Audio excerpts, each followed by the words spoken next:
You revealed you had been evicted and homeless before. This was your competitive edge. While others were fighting for a luxury they wanted, you were fighting for a security you needed. Psychologically, you were already conditioned for hardship. The mansion's floors were softer than the streets you had already conquered. Jimmy showed you a simple red line. In your mind, it was just a physical boundary. But psychologically, it became a symbol of your lost autonomy.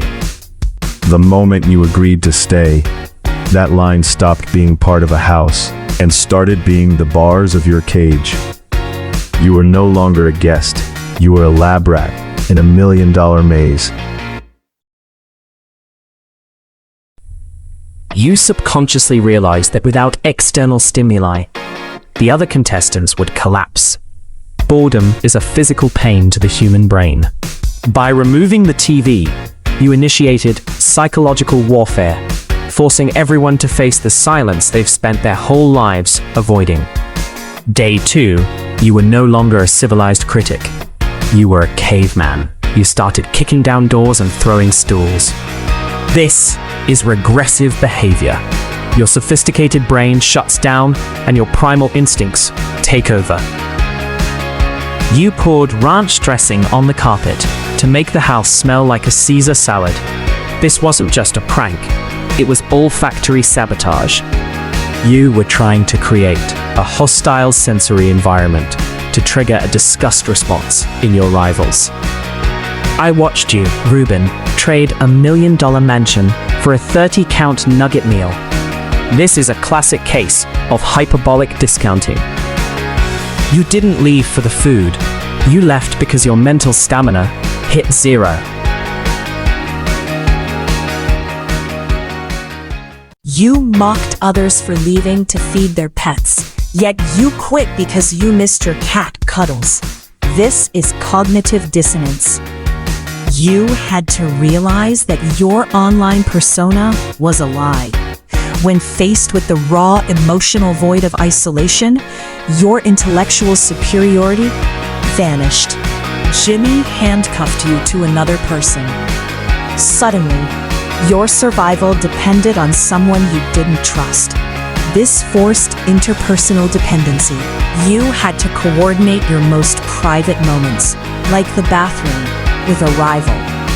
Curiously, this friction created a bond. While you fought for a house, Quelly fought for his father who had been fired. He had an external locus of control. People with a purpose larger than themselves can withstand levels of pain and boredom. When Uffy smashed the TVs, he didn't just break plastic and glass. He destroyed your coping mechanism. Television was your escape, your way to numb the passage of time. Without it, the subjective perception of time slowed down to a crawl. He forced you to sit with your own thoughts, the one place you are most afraid to be. The bunker alarms were classical conditioning at its most brutal. Every blare of that siren triggered a fight or flight response. You stopped sleeping deeply. You became hypervigilant, sleeping on the floor next to the scanner. Jimmy turned your sanctuary of a mansion into a house of psychological horrors where sleep was no longer safe. Asher decided to empty the fridges and hide the cookware. He chose antisocial dominance. By becoming the villain, he removed the need for social approval, which is a massive mental burden. However, he failed to realize that humans are social animals. By isolating himself, he became the target for psychological elimination. When the timer dropped to 30 seconds, your world shrunk to the distance between your bed and the scanner. This is tunnel vision. You couldn't think about the $1 million or your family anymore. Your existence was focused on a 30-second window. Day 65. Locked in a room with only rice and beef. This was sensory deprivation. Without variety, your brain begins to atrophy. You watched Ryan, count to 100,000 just to keep his neurons firing.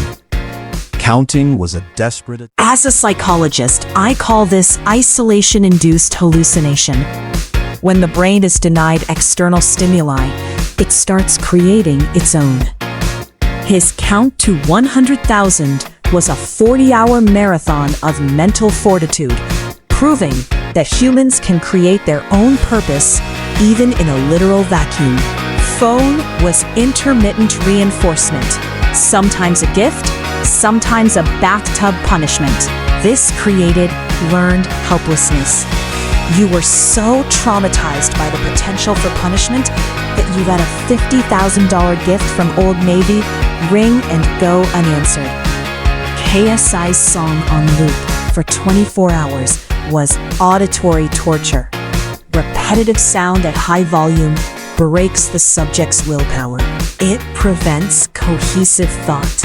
You were willing to give up a mansion just to make it. When Asher spent 24 hours in isolation for Quelly, he was performing social reparation.